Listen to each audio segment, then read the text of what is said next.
자, 여러분 안녕하십니까? 이제 오늘부터 실전 모의고사 실전 문제 1회를 시작하고요. 자, 이 문제는 미리 전부 다 좀 풀어주셔야 되는 거고, 그리고 내용을 하나하나씩 확인하면서 여러분 다시 최종 정리할 수 있도록 보겠습니다. 아까 우리가 얘기했지만 지금 이 문제는 기본적으로 공무원에서 나왔던 기출 문제, 우리 공무원 환경지 화학에 비슷한 단원들 들어가는 내용들만 추려서 모은 집이고요. 그리고 최근에는 이 공무원 시험이 수능 트렌드로 바뀌고 있으니까 지금 우리 학원에서 자체 모의고사 보는 건 수능형으로 제가 내니까 그거하고 접목시켜가지고 밸런스를 맞춰주시면 그리고 공부를 하시면 되겠고, 여기서 이제 아마 많이 공부하시면서 까먹는 것도 있었고 모르는 것도 있었고 할 거예요. 그걸 하나하나씩 마지막으로 최종 점검한다라고 생각을 하시면서 하나하나 확인해 보겠습니다. 자, 먼저 1회차 들어갑니다. 1번 문제 해설입니다. 자, 일단 먼저 읽어볼게요. 원소의 주기적 성질과 관련된 설명으로 옳지 않은 것을 골라라. 그럼 한번 정리해 봅시다, 여러분. 원소의 주기적 성질. 원소의 주기적 성질이 나옵니다. 주기적 성질. 자, 주기적 성질이라는 거는 무엇을 얘기해 줄까요? 일단 유효 핵전하량에 대한 변화. 아이고 왜 이렇게 안 써지냐. 핵전하량에 대한 변화를 기억하셔야 되고요. 그죠? 항상 같은 족과 같은 주기 상황에서의 문제입니다. 주기적 성질이라는 것은 같은 주기에서 여러분이 기억해 주셔야 한다라는 거고요. 자, 유핵전하량이라는 건 Z 스타라고 하고, 이 값은 어떻게 계산하죠? Z 마이너스 가리움 상수값으로 빼주는 겁니다. 근데 판단하기 쉽게 보시기에 이 Z라는 거는 핵전하량이야. 그죠? 핵전하량이라고 얘기를 했어요. 핵전하량은 뭐를 얘기합니까? 양성자 수를 얘기하는 거예요. 그 원자가 갖고 있는 양성자 수이며, 또는 이 양성자 수는 원자 뭐죠? 원자 번호를 얘기하는 거죠. 그렇죠? 그러니까 지금 핵전하량이 크다라는 얘기는 양성자 수가 크다라는 말이 들어갔고, 핵전하량이 크다라는 건 원자 번호가 커진다라는 말입니다. 그 다음에 가리움 상수값이 있죠. 요 값은 전자 사이의 반발력 때문에 생기는 현상입니다. 그죠? 반발력. 그럼 얘에 주된 이 값의 크기를 결정하는 거는 원자 안에 있는 어떤 입자가? 전자가 결정합니다. 그러니까 전자 수에 의해서 결정이 되는 거예요. 그 원자가 전자가 많으면 이 가린다는 거죠. 그죠? 방해하는 힘이 훨씬 커진다는 개념입니다. 그러니까 반발력에 대한 개념이고요. 반발력. 얘는 핵전하량이 크면 전자를 당기는 힘이니까 인력에 대한 개념이에요. 라는 거겠고요. 자, 이게 유핵전하의 크기죠. 자, 그러면 같은 족에서 원자 번호, 주기율표는 반드시 기억해야 되고, 같은 족에서 원자 번호가 커지면 유효핵전하량 어떻게 됩니까? 같은 족에서 아래로 내려갈수록 원자 번호 커져요. 근데 원자 번호가 커지면 역시 마찬가지로 그 안에 있는 전자수도 늘어나요. 근데 반발력도 커지겠죠? 하지만 인력에 대한 값이 훨씬 더 크게 작용합니다. 그래도 유효핵전하량도 뭐한다? 증가한다라는 경향을 기억하셔야 되고, 같은 주기에서도 원자 번호가 커지면 유효핵전은 어떻게 돼요? 원자 번호 커지면 같은 주기라는 것은 이 말의 의미는 안쪽 궤도 최각 말고 안쪽에 있는 전자의 수가 뭐에? 같다라는 말이거든요. 전자 껍질 수가 똑같으니까. 그러니까 안쪽에서 영향을 주는 게 이 가리움 값을 더 굉장히 큰 영향을 주는데, 안쪽 궤도에 있는 전자 수가 똑같다는 얘기입니다. 똑같으니까 반발력은 큰 힘이 없고, 뭐가? 인력. 원자 번호가 크면 인력이 커지는 거야. 원자 번호가 크면 핵전하량이 커지니까 인력이 커지는 거겠죠? 그럼 땡기는 힘이 커져가지고 사이즈는 작아지게 됩니다. 즉 땡기는 힘이 커지니까 유핵전하가 어떻다? 크다라고 얘기할 수 있겠죠? 여기도 유핵전하는 커져요. 그러니까 유핵전하는 같은 족과 같은 주기에서 원자 번호 커질 때마다 전부 다 뭐하다? 커진다라는 경향 기억하시고, 두 번째 주기적 성질의 경향, 원자 반지름이죠. 원자 반지름. 자, 원자 반지름의 경향 정리하면 돼요. 그죠? 이것도 족과 주기로 기억하시면 되고, 같은 주기 나누고, 같은 족에서 원자의 번호가 커진다. 원자 번호가 커진다. 뭐 한다? 원자 반지름 어떻게 되죠? 같은 족입니다. 같은 족에서 원자 번호 커지면 아래로 내려가는데 주기가 커져요. 그죠? 이 주기가 더 큰 영향을 줍니다. 물론 유효 핵전화도 커지겠지. 핵전화량도 커져요. 근데 땡기는 힘도 커지지만 뭐가 더 큰 영향을 준다? 전자 껍질 수가 더 큰 영향을 주게 됩니다. 그러니까 이 같은 족에서의 경향은 유핵전화도 커지고 전자 껍질 수도 증가하지만 반지름에 영향을 주는 건 핵전화가 아니라 전자 껍질 수가 더 크다. 그러니까 주기가 크면 반지름은 뭐하다고 생각하시면 되죠? 크다라고 생각하시면 되고, 같은 주기에서도 원자 반지름이 증가하면, 원자 번호가 증가하면 원자 반지름은 어때요? 감소하게 됩니다. 얘가 감소하는 이유는 전자 껍질이 똑같잖아요.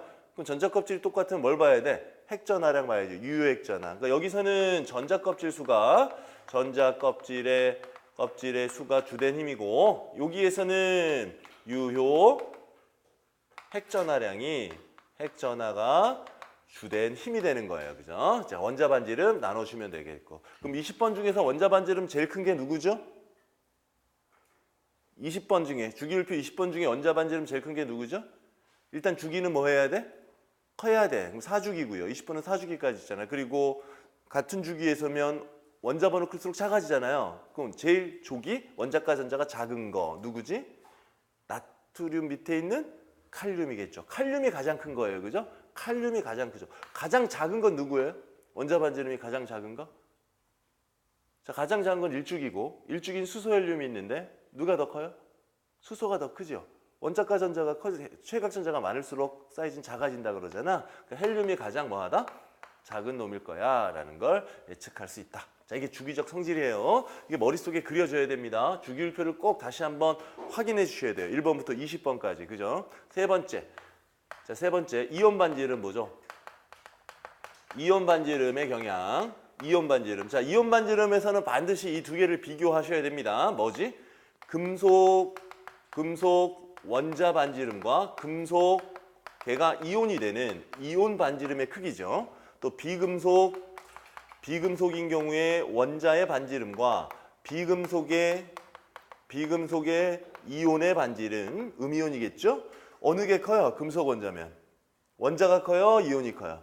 금속은 전자를 잃어버리네요. 잃어버리면 안정한 이온이 될 때 전자 껍질이 없어지지. 반지름의 가장 중요한 원인은 전자 껍질 수라 그랬잖아. 그럼 얘는 껍질 수가 얘보다는 훨씬 많지요. 무조건 원자가 이온보다 큰 거, 그지? 특히 무슨 이온이야 이거는? 양이온, 맞죠? 양이온은 중성 원자보다 항상 사이즈는 작아요. 비금속 원자인 경우에는 전자 껍질 수는 바뀌지 않아요. 그런데 유핵전화량이 달라져요. 전자 껍질 수가 바뀌지 않다는 얘기는 전자수의 변화가 얘네들에서 전자 껍질 똑같죠? 맞니? 그럼 핵전화량도 똑같은 경우일 때는 전자수의 변화가 생긴다는 얘기입니다. 음이온이 되면 전자가 더 들어오는 거죠? 그럼 반발력이 어때요? 커져요. 자, 핵에 있는 원자 번호는 똑같은데 이 원자가 음이온이 되면 전자가 더 들어와서 반발력이 커지니 유핵전화량이 작아지게 되겠죠. 그거 땡길 수 없으니까 부풀어 오르게 됩니다. 그래서 항상 비금속 이온, 즉 무슨 이온이야? 음이온이 원자보다도 사이즈는 커집니다. 그렇죠? 이걸 판단해서 원자 반지름과 이온 반지름을 주어졌을 때 그걸 판단해서 걔가 금속이냐 비금속이냐를 판단하라는 소리, 아주 중요한 힌트가 될 거예요. 원자 반지름, 이온 반지름. 양이온은 원자보다 항상 작고 원자는 음이온은, 이건 이때 관여하는 거는 전자 간의 뭐죠? 전자 간 반발력에 해당하는 거야. 그 다음에 이때 관여하는 건 뭡니까?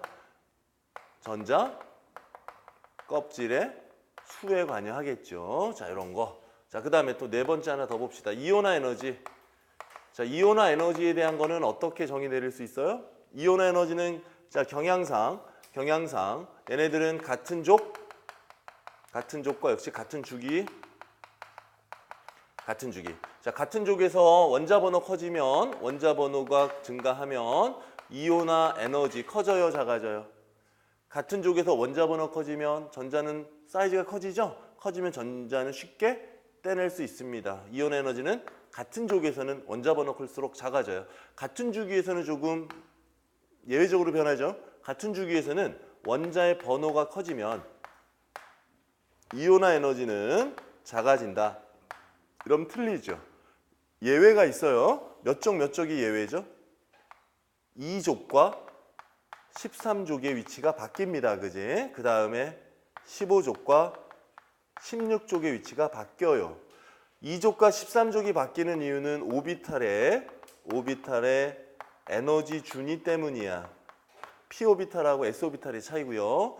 그 다음에 15족과 16족이 바뀌는 것은 안정성이죠. 훈트의 규칙 때문이야. 이 상황에서 에너지 차이가 생긴다라는 거 참고하시면 되겠고, 특히 같은 주기가 제일 중요하죠. 항상 이온 에너지 나오면 이렇게 그려라. 그죠? 여기서 첫 번째 시작하는 건 뭐지? 2주기 원소라고 한다면은 여기는 리튬이 되겠죠. 그러니까 1족 원소가 될 거예요. 최각전자. 여기는요. 2족 원소 위치죠. 여기는요. 13족 원소의 위치. 여기는요. 14족 원소의 위치. 여기는요. 15족. 여기는 16족. 여기 17족. 여기는 18족 원소. 맞지? 그죠? 제일 비활성 기체가 이온 에너지 제일 큽니다. 맞니? 이거 꼭 그려놓고 생각하셔야 합니다. 주기가 바뀌면 어떻게 되죠? 뚝 떨어지죠. 그죠? 자, 같은 족에서 이게 리튬이라면 나트륨이 시작되는 3주기 원소는 같은 족의 원자 번호 증가하면 이온은 작아져야 되잖아요. 그러니까 이거보다는 훨씬 더 아래로 내려가서 또 이따위로 올라가야 된다. 그럼 여기에는 또 18족인 아르곤 이렇게 배치하겠죠. 그렇죠. 연결 지어지는 거, 주기가 바뀌는 거. 이건 2주기면 얘가 3주기야. 이런 거 기억하시고. 그 다음에 전자를 하나씩 떼낼 때 갑자기 급증하면 그게 뭐죠? 전자 껍질 수가 바뀐 거예요. 그죠? 나트륨 같은 경우는 첫 번째는 쉽게 좀 떨어지지만 두 번째는 어때요? 힘들어요. 첫 번째 전자 하나 있는 게 나트륨인데 이거 떼내고 나면 나머지는 안정한 상태에 있는 8개 전자가 박혀 있는 곳에서 떼어내야 되겠지? 에너지가 급증하죠.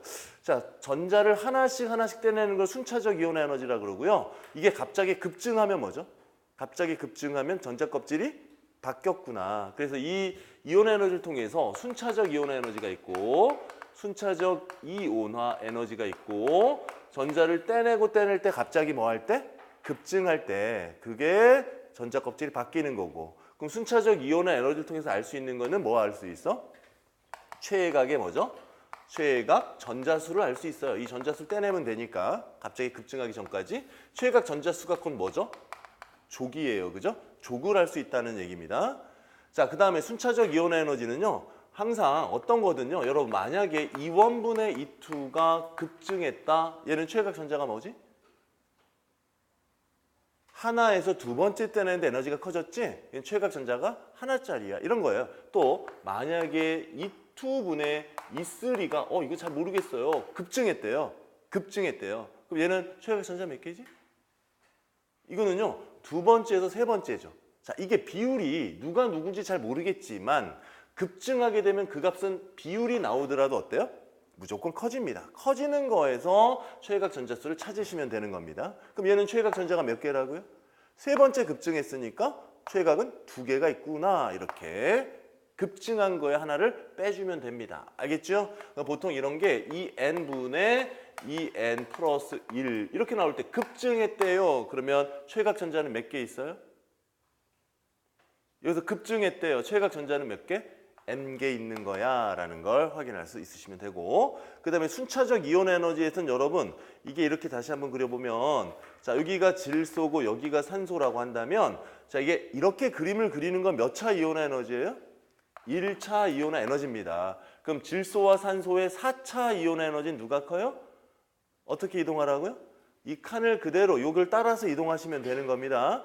첫 번째가 여기죠. 질소가. 그럼 두 번째 떼내면 얼로? 한 칸 내려오시고 그 다음에 또 떼내면 또 한 칸 내려오시고 그 다음에 떼내면 이렇게 내려오시고 그럼 여기서부터 4차 이온 에너지 비교하면 질소는 여기 위치하게 되고 산소는 여기 위치하게 돼요. 그럼 몇 칸을 내려가면 되죠? 4칸이 아니야. 이게 1차니까 몇 칸만 이동시켜? 3칸만 이동시키면 그 위치예요. 그런데 오해할 건 이건 지금 경향만 얘기해 주는 거지 진짜 작아지니? 아니야. 순차적에는 하면 떼면 뗄수록 어때? 점점점 커져야 되는 건데 우리는 그 커지는 값을 구하는 게 아니라 누가 크니? 라는 걸 물어보니까 이 선상에서 칸수만 올라가서 조절해 주시면 되는 거예요. 알겠습니까? 여기까지 이온 에너지. 그 다음에 다섯 번째는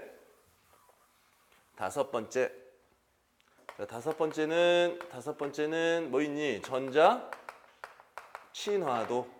근데 전자 친화도는 조금 많이 변하죠. 그죠? 전자 친화도는 좀 많이 변합니다. 일단 전자 친화도의 정의는 원자가 뭐를 얻는데 전자를 얻어요. 그죠? 전자를 얻어서 무슨 이온이 되겠습니까?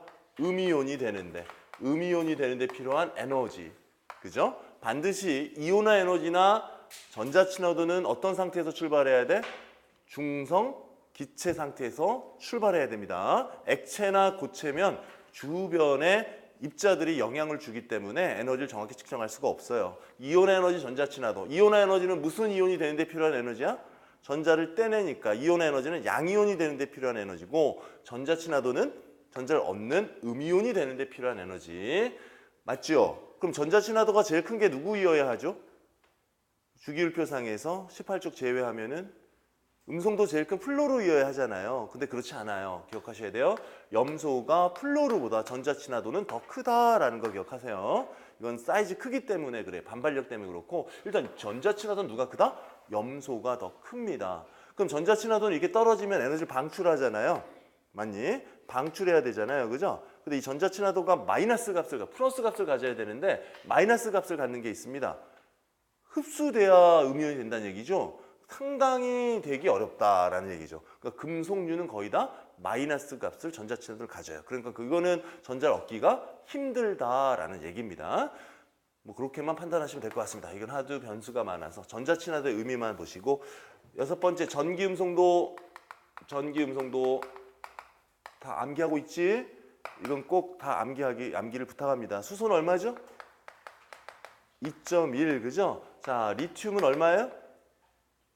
리튬의 전기음성도 1.0으로 시작해요. 그럼 2주기는 얼마씩? 0.5씩. 그래서 플로르까지 갑니다. 플로르가 4.0이 되겠지. 자, 3주기는 나트륨인데 나트륨이 얼마야? 0.9의 전기음성도를 가져요. 그리고 나서 쭉 얼마씩 증가하지? 0.3씩 증가하면 돼. 마그네슘은 1.2, 그죠? 알루미늄은 1.5 이런 식으로 증가하게 됩니다. 그런데 황하고 염소 들어가는 16, 17쪽에서는 0.5가 증가하게 돼요. 그럼 얘는 3.0이 되는 거야. 네, 그 정도. 전체적으로 이 황까지는 기억을 해두셔야 돼요. 음성도는 암기하시는 게 편하다 그랬습니다. 전자를 당기는 힘입니다. 됐나요? 자, 1번 설명이 이 정도예요. 자, 일단 보죠. 1번 주기적 성질과 관련된 설명 중에서 옳지 않은 거. 1번 마그네슘의 최외각 전자가 느끼는 유액 전하는 나트륨의 최외각 전자 유액 전하보다 크다. 자, 나트륨하고 마그네슘이잖아요. 나트륨하고 마그네슘. 자, 1번 문제 보는 겁니다. 자, 이거 원자번호 11, 12니까 유액 전하 어느 게 크죠? 같은 주기에서 오른쪽으로 갈수록 유액 전하는 큰 거죠? 마그네슘이 더 큽니다. 틀린 거 고르는 거죠? 자, 이거 1번은 맞는 말이고, 2번 같은 원소의 동위원소의 반지름은 중성자가 많을수록 크다. 자, 동위원소의 반지름이에요. 중성자와 관계없죠. 원자의 반지름은 두 가지가 있어. 전자 껍질 수하고 핵 전하량이야. 근데 이 동위원소는 핵 전하량이 같아요, 안 같아요? 핵 전하량이 똑같죠? 전자를 당기는 전자를 당기는 힘은 이 핵전하가 당기는 거지 중성자가 당기는 게 아니잖아, 그지? 핵전하가 똑같으니까 핵전하가 똑같아, 플러스가 똑같이 있는 이 동위원소라면 얘네들 사이즈는 중성자 수는 아무 의미가 없고 플러스 인력이라 그랬죠, 그죠? 인력이 같기 때문에 사이즈 크기는 똑같다라고 얘기할 수 있습니다. 클스타 그래서 2번이 틀렸네요. 3번 마그네슘의 1차 이온 에너지는 알루미늄의 1차 이온 에너지보다 크다. 자, 이거 예외 사항이죠, 그죠? 마그네슘과 알루미늄 이렇게 존재합니다. 마그네슘이 더 큽니다. 그 다음에 알루미늄 이온은 반자성이다. 자, 반자성이라는 얘기는요, 알루미늄 이온이라는 건 안정한 이온이 되면 3 플러스가 되거든요. 자, 오비탈 안에 홀전자 하나가 있으면 상자성이라고 표시한다라고 그냥 생각하시고, 그럼 전자를 다 떼냈기 때문에 얘는 이렇게 만족스럽겠지, 그지? 두 개가 들어가는 거는 반자성이다라고 생각하시면 되겠습니다. 오비탈 배치죠. 조금 이거 좀 어렵죠, 그죠? 결합 차수 분자 오비탈 설명해야 되는데 그것까지는 안 해도 될 것 같고 나중에 나올 때 조금 볼 거고요. 이 정도로만 상자성과 반자성의 차이가 배치했을 때 이렇게 들어가는 거 완전히 다 들어가고 홀전자 있는 거죠. 홀전자 있는 건 무슨 자성이라 그래? 상자성이라 그러고 얘네들은 반자성 이렇게 얘기한다. 전자 배치, 오비탈 배치에서 그것만 기억하시면 되고요. 알루미늄 오비탈 배치는 전부 다 꽉 찼을 거예요. 13개, 그죠? 13개 꽉 찬 홀전자가 존재하지 않고 등전자 이온이 10개가 되겠죠? 10개가 되니까 얘네들은 반자성이야 라고 생각하시면 되겠습니다. 자, 2번 들어가 봅니다. 그러니까 1번에는 2번이 답이고요.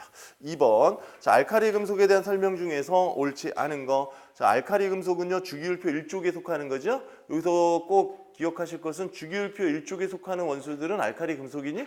아니야. 수소를 꼭 기억하셔야 돼. 일족에 속하는 것을 물어볼 때는 수소가 있다는 거. 수소를 제외한 금속이 알카리 금속이고요. 자, 알카리 금속에서는 유념할 것이요. 자, 원자 번호가 커요. 리튬, 나트륨, 칼륨, 뭐 루비디움, 세슘, 프란슘 이런 게 있는데 원자 번호가 이쪽으로 갈수록 커집니다. 원자 번호가 클수록 원자 번호가 커지죠. 원자 번호가 커집니다. 자, 여러분 녹는 점 높아져요, 낮아져요? 원자 번호 클수록 녹는 점, 금속인 경우에 녹는 점은 낮아집니다. 알겠니? 이쪽으로 갈수록 녹는 점 낮아집니다.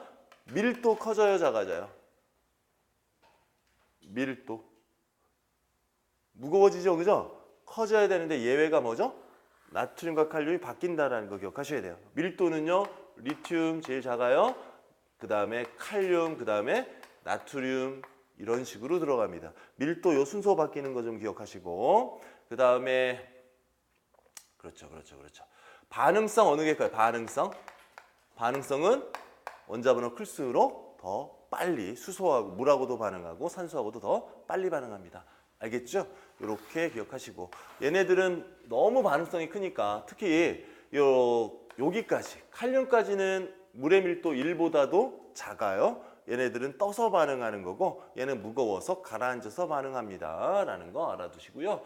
불꽃 반응 일어나죠, 그죠? 불꽃색도 일어나고요. 뭐 그런 것들 일어나는구나. 자, 일단 보죠. 알카리 금속에 대한 설명 중 틀린 거. 염소와 반응성은 나트륨이 리튬보다 크다. 자, 염소와 반응성은 반응성은 어디로 갈수록 원자 번호 클수록 크다 그랬죠? 리튬보다 나트륨이 더 잘 반응합니다. 맞죠?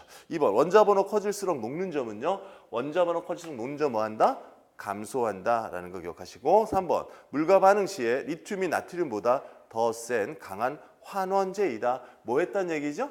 산화하냐. 누가 더 산화 잘한다? 반응성 크기라는 게 바로 산화 잘하는 정도를 물어보는 거지요. 나트륨이 훨씬 더 센 환원제입니다. 물과 반응 시에 리튬이 나트륨보다 더 센 환원제다. 더 센 환원제다. 4번 원자 반지름이 커질수록 1차 이온 에너지 값은 뭐 한다?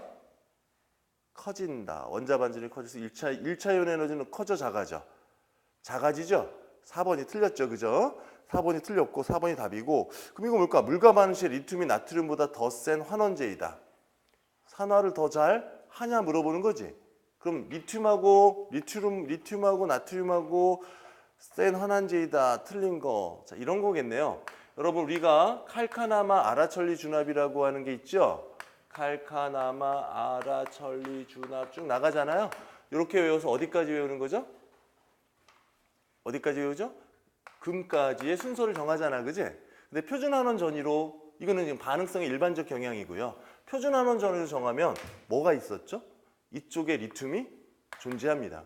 훨씬 더 산환원 반응을 얘네보다 나트륨보다 뭐 한다? 더 잘한 환원제 역할을 할 수 있다라는 얘기야. 알겠어? 경향상으로는 이런 반응이죠. 알겠니? 반응성에 대한 경향상으로 이런 반응인데 여기서 요구사항은 리튬이 표준환원 전위가 가장 작은 값을 갖는 걸 물어보고 있는 문제네요. 근데 확실하게 이런 경우 이걸 것 같고 저걸 것 같을 경우 4번은 확실히 뭐하죠? 틀렸죠. 그리고 4번이 확실히 틀리고 여기는 리튬에 관련된 아주 협소한 걸 물어본 거예요. 알겠죠? 참고하시면 되겠습니다. 자, 3번 들어가 보겠습니다. 자, 다음은 결정성 고체 중에 격자 엔탈피가 가장 큰 거, 기하적 요소는 무시한다. 무슨 소리인가요, 이게? 무슨 소리인가요? 이 결정을 깨는 데 필요한 에너지 물어보는 거예요. 그죠? 그러니까 결합 에너지, 얘네들이 갖고 있는 이온 결합하는 에너지를 크기를 물어보는 거야. 그럼 다시 얘기하면은요, 입자 간의 결합력의 크기를 비교했을 때 여러분 이온 결합은 양이온과 음이온이 결합하는 거고요. 이 결합력을 결정하면은 핵간거리 R과 여기 산화수 Q1, Q2와 연관이 있죠. 이 땡기는 힘 F라는 힘은 거리의 제곱과 Q1과 Q2 요거와 비례합니다. 즉 같은 전하량을 갖는다면 핵간거리가 뭐 할수록? 짧을수록 인력이 큰 거예요. 그러면 입자가 세게 붙으니까 녹는 점이 높다는 얘기죠. 여기서 말하는 힘은 녹는 점을 우리가 보통 표시할 수 있어요. 녹는 점이 크다라는 말은 결합력이 세다라는 걸 물어보는 거죠. 그러니까 요소가 두 가지라는 겁니다. 핵간거리하고 전하량. 근데 이 둘 중에 어느 게 더 큰 영향을 주죠? 무조건 전하량이에요.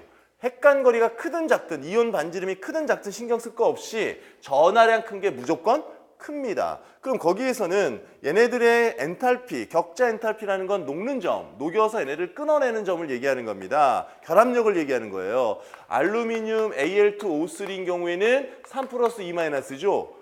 무조건 큰 겁니다. 그죠? 무조건 큽니다. 나머지 NaCl은 플러스 마이너스고요. 그죠? 그 다음에 LiF도 플러스 마이너스고, 그 다음에 CaCl2 2 플러스 마이너스죠. 두 개 곱이 어느 게 커요? 얘가 크죠. 그러니까 얘가 격자는 가장 단단하게 결합되어 있는 형태가 될 겁니다. 라는 거지. 결합력이 훨씬 세요. 혹시 기억나나요? 그럼 Al2O3하고 MgO하고 어느 게 녹는 점이 높아요? 그럼 이대로 한다면 얘는 3 플러스 2 마이너스 2 플러스 2 마이너스지? 그럼 어느 게 더 높아야 돼요? 얘가 더 높아야 되잖아요. 근데 누가 더 높다? 얘가 더 높아요. 이건 기억하셔야 됩니다. 격자를 기하학적 구조를 고려한 거예요. 요인을 무시했다면은 모르겠는데 고려했죠, 그죠? 결정 격자가 다르기 때문에 얘는 얘가 커요. 요 하나만 기억을 꼭 좀 해주시고 나머지는 전하량 곱이 큰 거일수록 훨씬 더 녹는 점이 높다 이렇게 생각하시면 됩니다. 그러니까 3번에는 1번이 답입니다. 자, 4번 들어가 봅니다. 자, 4번. 자, 4번에는 좋은 문제입니다. A 더하기 B가 뭐로 된 거니? C 더하기 D의 화학 반응이 일어난대요. 자, 반응의 활성화 에너지 알려줬습니다. 활성화 에너지 얼마죠? 12.6 정도. 단위 생략할게요. 그 다음에 깁슨 상수 자연에너지 변화 이렇게 줬습니다. 델타 G. 델타 G는요, 10.3이래요. 그죠? 생뚱맞게 이런 거 가르쳐줬고요. 자, 이 중에 또 이 반응에 역반응의 활성화 에너지 물어봤습니다. 그죠? 역반응이. 그럼 이건 에너지 경로도를 판단하셔야 되는데 일단 보죠. 활성화 에너지가 12.6이라는 건 언덕이잖아요. 반응물과 생성물의 언덕 높이 차이입니다. 자, 그런데 이건 정반응이겠고요. 자, 요거 해석해야 돼요. 델타 G라는 건 우리는 어떻게 확인할 수 있어요? 델타 H 마이너스 T 뭐였죠? 델타 S입니다. 맞지? 자, 이 값을 가지고 판단하셔야 되는데 이 값이 얼마라고요? 10.3이래요. 그럼 자 보시면은요. 반응 전의 개수가 2개고 반응 후도 2개지. 엔트로피 변화, 델타 S가 변화가 생기지 않아요. 반응 전은 똑같죠? 이 값이 얼마죠? 0이 돼 버리는 겁니다. 그럼 이게 0인 거예요. 그죠? 이게 0이 되니까 남는 건 델타 H가 10점 얼마다? 3이다. 그럼 이거는 발열이야, 흡열이야? 델타 H가 10.3이면 엔탈피가 증가했지? 반응물이 증가했으니까 흡열 반응이 되는 거네요. 그 흡열 반응이 되니까 에너지 경로도는요. A하고 B가 반응을 해서 생성물이 될 땐 올라가야 돼요. 올라가야 되는데 높이가 쭉 나오는 거지, 그지? 이 활성화 에너지, 이 높이 차이가 얼마라는 소리예요? 12.6의 활성화 에너지를 갖는다는 소리죠. 그런데 반응하는 엔탈피, 델타 H가 반응열이잖아요. 반응열 요 차이가 얼마다? 10.3인 거예요. 그럼 역반응으로 넘어갈 때면 12.6에서 10.3을 뺀 값이 답이 될 수밖에 없어요. 2.3이야 라는 거. 알았니? 자, 이런 건 좋은 문제입니다. 자, 아주 간단하게 아주 핵심을 잘 만든 문제죠. 이런 걸 좀 잘 봐주셔야 됩니다. 5번 갑니다. 5번 문제. 은수저의 검은 녹은 공기 중에 황화수 기체와 은이 반응해서 생겼다. 자, 이건 화학식을 세워야 여러분이 알 수 있어요. 자, 일단은 은수저의 검은 녹은요, 황화수 기체, 황화수는 화학식이 H2S고요. 은하고 반응했다는 얘기죠. 얘가 반응해서 Ag2S가 되고 수소 기체를 발생시켰다. 이게 녹이 쓰는 과정입니다. 알겠죠? 녹이 쓰는 과정. 식을 좀 기억해도 개수 맞춰야 돼요. 이거 화학개수 맞추면 은이 2개네. 왜 앞에 얼마? 있으면 돼. 황화나 수. 이게 되네. 그지? 이런 몰수 개수비를 가지고 만들고 자, 이랬을 때에 황화은이 녹이 생겼고 또 이 녹을 또 뭐 하는 거예요, 이번에는? Ag2S를 제거하는 거죠. 제거하기 위해서 탄산수 나트륨 수용액을 넣고 알루미늄 호일을 깔았지. 여러분 여기서 탄산수 나트륨의 수용액은 무슨 역할을 해줄까? 전자를 이동시키는 전해질 역할을 해주는 거야. 이온의 이동으로 전해질 역할을 해주는 거고요. 직접적으로 반응에 참여하는 것은 알루미늄입니다. 그럼 얘네들은 반응성이에요. 알루미늄이 은보다 반응성이 큽니다. 산화를 더 잘하지요. 그러니까 얘가 산화를 해서 알루미늄이 얘랑 결합해 있는 걸 뺏어버리는 거예요. 산화해서 붙어버리고 은은 쫓아내는 거죠. 이런 걸 치환 반응이라고 하죠. 은은 쫓겨나갑니다. AG. 자, 개수 맞춰야죠. 자, 개수 맞추면 알루미늄 2개네요. 2개. 황이 3개입니다. 황이 3개면 여기에 3, 은이 하나니까 6개. 이런 화학 반응 개수를 반응식을 완성할 수 있다. 그죠? 이거는 알루미늄 녹을 은으로 다시 환원시키는 거고, 얘로 만드는 거고, 얘는 녹이 쓰는 과정이에요. 자, 두 가지를 알아야 풀죠. 자, 옳은 거 고릅니다. 자, 1번. 황화은은 녹 생성 과정에서 황화수 이거네요. 황화수는 은을 산화시키냐? 은이 산화했니? 안 했니? 플러스로 0이 플러스 1이 됐지? 이걸 시키는 건 얘지요. 그죠? 네, 산화시키는 거. 맞네요. 1번이 답이네요. 2번. 황화은 녹 제거 과정에서 녹 제거는 이게 녹이네요. 자, 전자는 황화은에서 알루미늄으로, 자, 알루미늄에서 황화은으로 가는 겁니다. 그죠? 얘가 0에서 3 플러스로 세 개의 전자를 잃어버렸잖아요. 알루미늄은 얻지 않아요. 전자를 잃어버린 산화하고 은이요. 그죠? 황화은이 있는 은이 전자를 얻어서 얘로 만들어진 겁니다. 라는 건 틀렸고요. 3번. 황화은은 녹이 제거되는 반응에서 수소기체를 발생시킨다. 자, 녹이 쓰는 과정에서 생기는 거고요. 녹을 제거시키는 데는 기체가 발생하지 않습니다. 4번. 금이 도금된 그릇을 사용할 때도 알루미늄 호일은 깔아야 돼요. 금은 은보다 반응성이 훨씬 더 낮은 거잖아요. 그럼 얘를 녹을 제거하려면 얘보다 반응성 큰 걸 두셔야 합니다. 네, 정답은 1번입니다. 넘어가 보자.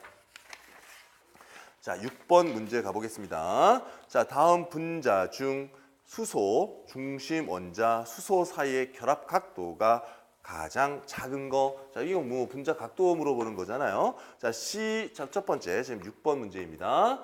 CH2Cl2. 자, 어떻게 생긴 거예요? C와 HCl, 3연체 구조고요. 109.5도를 가지고 있을 겁니다. 대략. 그 다음에 이번에 암모니아는 다 알 거고요. 암모니아는 이런 구조죠. 수소가 하나씩 붙어 있을 거예요. 요 각도는 몇 도니? 107도고 극성 분자이겠죠. 그 다음에 물 분자도 뭐 여러분 아시겠고, 물 분자는 몇 도죠? 104.5도 맞지? 근데 이거 옆에 있는 H2S네요. H2S는 황해에 수소가 붙어 있는 거죠. 16적 원소의 물 분자 각도가 같잖아. 근데 이게 104.5도일까요? 104.5도보다 작을까요? 104.5도보다 작아요. 왜? 반발력이 멀리 떨어져 있죠. 반지름이 얘가 요만하면 얘는 엄청 크지요. 크니까 전자들이 있는 공유하는 전자쌍들의 반발력이 약해집니다. 그러니까 결합 각도는 뭐 하죠? 확 줄어야 돼요. 그럼 이 세 개 중에 가장 작은 게 얘인데 얘보다 더 작은 건 반지름, 반발력이 작기 때문에 멀리 떨어졌으니까 반발력이 작기 때문에 얘네들은 더 각도는 104.5도보다는 줄어들게 되는 거예요. 그러니까 H2S가 가장 작은 각도를 갖고 있습니다. 라는 거 확인해 주셔야 되고요. 됐죠? 7번 가봅니다. 다음 분자 중에서 쌍극자 모먼트가 가장 큰 거 그랬죠?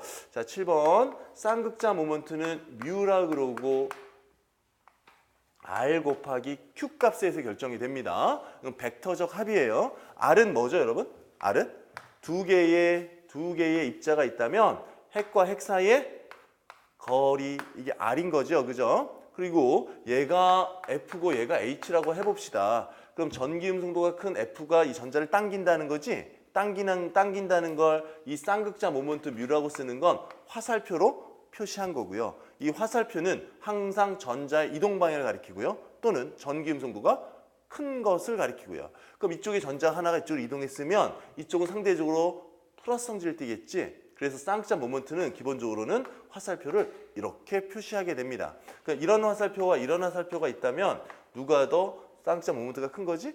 아래쪽이 훨씬 더 큰 거야 라고 생각하시면 되겠죠. 이때 전자가 이동하는 전하량이 생기겠죠. 하나가 땡기면 1일 거예요. 이거와 이 거리, 이 크기에 대한 거리를 곱한 벡터적 값이에요. 숫자적, 산술적 덧셈 곱셈이 아닙니다. 벡터적 합을 얘기합니다 라는 거.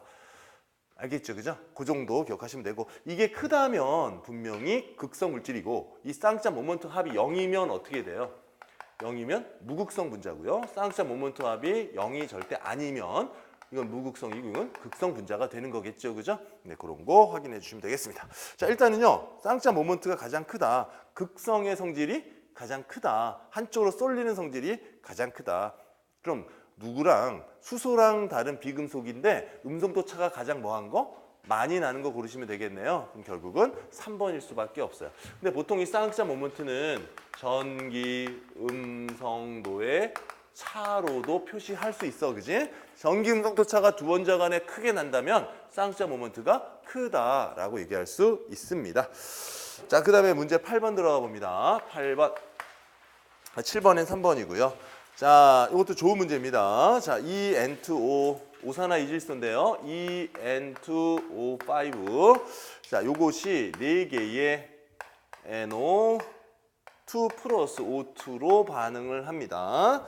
이에 대한 실험적으로 결정된 반응 메커니즘이죠. 자, 단계별로 첫 단계, 두 단계, 세 단계가 있어요. 근데 첫 단계 쓰면 N2O5 왔다 갔다 평형해 주고요. O2하고 NO3 줬고, 두 번째 단계에서는 NO2 플러스 NO3 해가지고요. 이렇게 줬지요. 자, 이게 뭐야? 빠르고 이거 느리네요. 그죠? 이게 빠르고 이게 느리다. 이렇게 줬죠? 여기는 빠르고. 그럼 이런 단계별 반응에 대한 전체식이 이건데, 얘네들의 속도를 결정하는 건 각 단계 중에 어떤 속도? 가장 느린 거에서 결정이 되죠. 반응 속도를 결정하는 건 느려야 돼요. 그런데 명심할 게 얘네들은 무슨 물질이죠? 중간 생성물입니다. 중간 생성물은 절대 반응 속도식에 쓸 수가 없지요. 근데 얘네들이 느리니까 어쩔 수 없이 써야 되겠죠. 얘네들이 느리니까 써야 되니까 얘는 K에다가 NO2 그 다음에 NO3 이렇게 쓸 수는 있겠지만 이런 표현은 될 수 없다. 그럼 이거를 다른 걸로 바꿔야지. 그런데 보니까 얘네하고 얘네 속도가 어때요? 같단 말이에요. 그럼 요거하고 요거의 속도가 뭐하다? 같게 나오겠죠. 그죠? 그럼 얘 대신 얘를 집어넣으면 됩니다. 똑같은 내용. 이걸 부등호라고 생각하시면 됩니다. 그죠? 부등호라고 생각하시면 얘와 얘는 같은 값을 갖는구나. 그래서 이건 이렇게 표현은 안 되지만 결과적으로 생성물에 대한 반응물에 대한 거는 N2O5로 치환해서 이 속도를 결정할 수 있는 거예요. 중간 생성물 없는 거 우리 그때 연습을 좀 한 것 같아요. 평형 상태에서 집어넣으시는 거 있죠. 속도식 써가지고 집어넣는 걸로 여러분 봐주시고 대표적으로 이렇게 잘 만든 문제입니다. 이런 거 넣을 줄 아셔야 됩니다. 중간 생성물은 절대 표시하지 않는다. 명심하십시오. 자, 넘어갑니다. 9번 문제로 들어가 보겠습니다. 자, 다음은 금속의 표준 환원 전이값이다. 자, 전기 화학 반응식에 대한 거죠. 여러분, 표준 환원 전이가 크면 뭐죠? 반응성이 작은 겁니다. 환원을 잘하는 거죠. 산화를 잘 못하는 거예요. 표준 환원 전이가 작으면 반응성이 큰 겁니다. 그걸 잘 보셔야 돼요. 표준 환원 전이가 작으면 이온화 경향은 커요, 작아요? 칼카나마 순서에서 표준 환원 전이가 작으면 이온화 경향은 큽니다 라는 거죠. 반응성이 큰 거예요. 자, 그럼 이거에 대한 설명 한번 봅니다. 자, 각각 아연, 은, 철, 크롬 이런 게 나와 있습니다. 자, 전기 반응에서 설명 중에서 틀린 거 고르세요. 여러분, 기전력은 뭐에서 뭐 빼야 되죠? 플러스 극의 환원전위에서 마이너스 극의 환원전위. 한마디로 얘기하면 큰 환원전위에서 작은 환원전위를 뺀 값을 기억하시고, 이 기전력이 흐르느냐 안 흐르느냐 확인하기 위해서는 자발성 판단해야죠. 공식 한 번 더 기억하세요. 어떻게 써야 돼? 환원전이 전이 기전력을 이용한 자발성 판단 마이너스 N F 기전력 맞니? 기전력을 올리시면 됩니다. EMF 얘기하기도 해요. 이걸 EMF라고 쓰기도 합니다. 기전력이에요. 기전력. 자, 그러면 얘네들 가지고 보자. 아연과 은을 만들었어요. 그럼 아연과 은 중에 은이 플러스 환원전이 더 크네요. 그죠? 은이 플러스 극이고 아연은 마이너스 극이 돼야 되고, 그럼 얘네들은 빼준 값이잖아요. 0.8에서 마이너스 빼기 마이너스 0.76을 해주니까 얘네들은 1.56 나오는 거 맞지, 그지? 기전력 1번 맞습니다. 2번 철의 부식을 막기 위해서, 자, 철의 부식, 철이라는 놈을 막기 위해서 희생금속을 써야 되는데, 희생금속을 쓰려면 부식이라는 건 산화하는 거죠. 맞니? 그럼 누구를 써야 돼요? 철보다 반응성이 큰 걸 써야 됩니다. 그럼 철보다 뭐한 걸 써야 되겠지? 환원전이가 작은 걸 써야 됩니다. 환원전이가 크면 반응성이 작은 거고요. 환원전이가 작으면 크니까 철보다 반응성이 큰 걸 써야 되겠죠. 그러려면 철의 환원전이가 마이너스 0.44야. 이거보다 더 작은 거인 어느 거랑 연결해야 돼? 크롬과 연결시키면 철이 보호될 거야 라는 거겠죠. 그죠? 그러니까 2번은 틀렸습니다. 자, 크롬은 철보다 강한 환원제다. 산화 더 잘하냐? 환원전이 더 작으냐? 물어보는 거. 그 다음에 철, 금속을 수소이온 용액 속에 넣으면 수소기체가 발생한다. 자, 금속과 산과의 반응이라는 거야. 수소기체를 발생시킬 수 있습니다. 맞습니까? 그러니까 틀린 거는 2번이 틀렸습니다. 여러분, 1번의 갈바니 전지가 뭐예요? 기본적으로 볼타 전지 같은 거죠. 그죠? 반응성 작은 금속, 다른 금속 두 개와 수소를 같은 전해질 사용하는 겁니다. 이 경우 갈바니 전지는 분극 현상이 일어나요? 안 일어나요? 분극 현상이 일어날 수 있습니다. 감극제로 쓰는 건 산소가 많은 이산화망간 같은 거 쓰는 거고요. 감극제 역할은 산소를 줘버리니까 물로 만드는 거죠. 수소를 합해서. 얘는 환원하는 거죠. 산화제가 감극제입니다. 라는 거 정리하시고. 자, 10번 봅니다. 자, 다음은 암모니아가 생성되는 화학 평형 반응식이고요. 개의 평형을 깨는 거네요. 자, 평형 르샤틀리에 원리에서 얘네들 개의 평형 상태를 깨버려라 라는 거야. 암모니아가 만들어지고, 자, 일대 델타 H가 마이너스 90이래요. 자, 이렇게 들어가네요. 자, 이때에 평형을 어느 쪽으로? 오른쪽으로. 자, 이거는 무슨 반응인 거죠? 엔탈피가 감소한 발열 반응인 거죠. 발열 반응이라는 얘기는 그냥 플러스 Q라는 얘기입니다. 이게 유지되어 있는데, 자, 얘네들을 많이 넣으면은 당연히 오른쪽으로 가겠네요. 그리고 얘를 없애면, 열을 없애면, 온도를 낮추면 오른쪽으로 가겠죠. 또 하나는 입자수가 4개고 2개가 되네요. 압력을 뭐 할 때? 증가시키면 기본적으로 오른쪽으로 가는 겁니다. 평형 기억하셔야 돼요. 압력을 증가시키거나 온도를 낮추거나 농도, 반응물의 농도를 증가시키거나 또는 생성물의 농도를 뭐 하면 돼? 감소시키거나 이런 변화가 있을겠죠. 자, 보죠. 옳지 않은 겁니다. 1번, 일정 부피에서 N2 기체를 첨가한다. 기체를 넣으니까 이쪽 양이 더 많아지겠죠? 그럼 오른쪽으로 진행이 될 겁니다. 개의 온도를 낮추니까 이게 없어지는 거예요. 이걸 없어지면 다시 채우려고 하기 때문에 오른쪽으로 진행됩니다. 용기의 부피를 줄인다는 건 압력을 증가시킨 거죠? 오른쪽으로 증가합니다. 압력이 증가하면 입자수가 많은 데서 어느 쪽으로? 적은 쪽으로 이동하게 됩니다. 일정한 부피에 아르곤 기체를 첨가한다. 아무런 영향을 주지 않습니다. 얘네들의 변화를 주는 게 아니에요. 여러분, 물론 일정한 용기에 이 상태에 있는 놈들의 아르곤을 넣게 되면 전체 압력은 커져요, 작아져요? 커집니다. 그럼 압력이 커지니까 올라갈 거 아닌가? 반응이 아니에요. 여기선 전부 다 무슨 압력을 따져야 돼요? 부분압, 기체 부분압이 커야 돼요. 얘네들은 그냥 있잖아요. N2하고 H2는 그대로 있는 거예요. 얘가 들어가 전체 압이 커지는 거죠. 얘네들의 기체 압력이 커지는 건 절대로 아니니까 평형을 이동시킬 수 없어요. 압력에서는 부분압의 변화가 화학평형을 일으킨다라는 걸 정리해 두셔야 합니다. 아시겠습니까? 자, 일단은 여기까지 10번까지 보고요. 다음 시간에 이어서 살펴보겠습니다. 수고하셨습니다.